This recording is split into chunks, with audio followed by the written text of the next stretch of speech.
Alright, so I've glued mine in, and on page 46 I'm going to walk through the example of graphing y equals 3 cosine of 2x minus pi. So our first step, if you look in your foldable, is to identify amplitude period and horizontal shift if we have each of those. So let's see. Step 1. Do we have an amplitude other than 1? Yes, we do. It's 3. Okay, now do we have a period other than 2 pi? Well, it looks like we have a b value. We have a number in front of our x. So our period then is going to be the period of 2 pi, or of cosine, which is 2 pi, divided by our b, which is 2. So our period is pi. And then we have to determine our quarter period. I'm going to abbreviate that QP. So our period divided by 4, that's our quarter period. That's what we're going to use once we start doing our x values. And then lastly, our horizontal shift. So to calculate that, if I look over here in my notes, it's c over b. So my c is pi, not negative pi, just pi, because c always lies. And then over b, which is 2. So our horizontal shift is pi over 2. Now that we've identified those three things, we can go and find our x values. Our x sub 1 is always going to start with our horizontal shift if we have one. So our first is going to be pi over 2. Then we're going to add a quarter period. So pi over 2 plus pi over 4. That's going to be 2 pi over 4 plus pi over 4, which is 3 pi over 4. Now, if you know how to do all this without showing all those steps, that's fine if you can do it mentally. But I want you to show all your steps now for the sake of your notes. Okay, so even if you feel like you're a smarty pants, I want you to write all this out. Then we just keep adding quarter periods. So 3 pi over 4 plus pi over 4 equals 4 pi over 4, which equals just pi.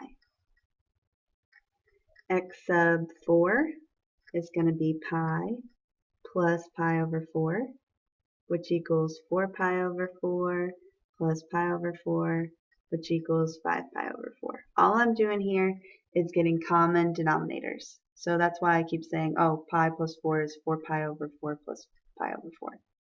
These are the exact same thing, just represented differently. And then lastly, x sub 5 is 5 pi over 4 plus pi over 4, which we add and get 6 pi over 4, which is 3 pi over 2. And if you notice, our period should be pi. So if we check from beginning to end, pi over 2 plus pi equals 3 pi over 2. So we did this correctly. So now we need to go and find our corresponding y values. So y sub 1 is going to be 3 cosine of 2 times pi over 2 minus pi. Holy moly. Okay, but that really isn't that bad.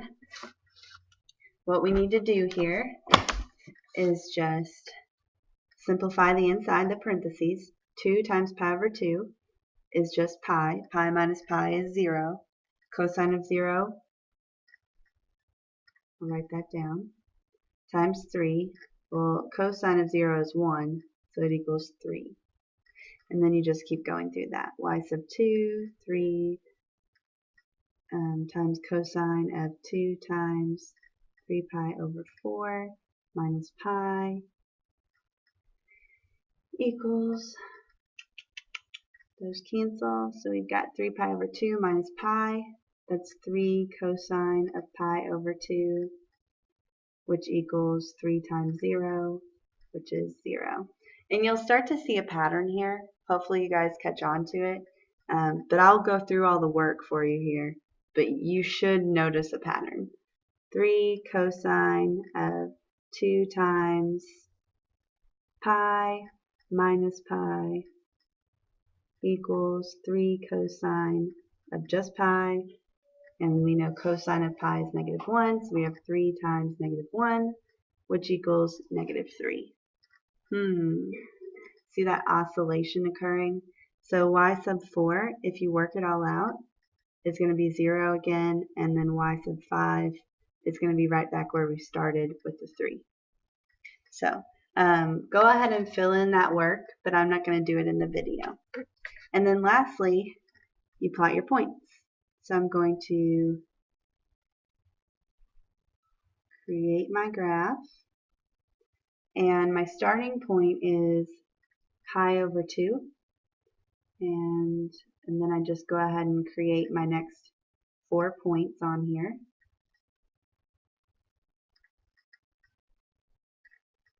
It's going to look like that. And go ahead and actually do my amplitude and plot the points. So we start at 3 pi over 2, 3, and then we're going to go to 3 pi over 4, 0, down to -3, up to 0 again, and back up to 3. And there's my graph. And then we can extend the graph a little bit. You can kind of just approximate it here, and you can kind of see what it's going to do. Like that. And there you have it. So a lot of calculation in here, but you should see an oscillating pattern that becomes pretty obvious to you. Now, if you don't show any work on a test and you just guess at what the pattern is, that's going to be really bad for you, because I'm not going to give you any points for this section or for your graph because it's all wrong.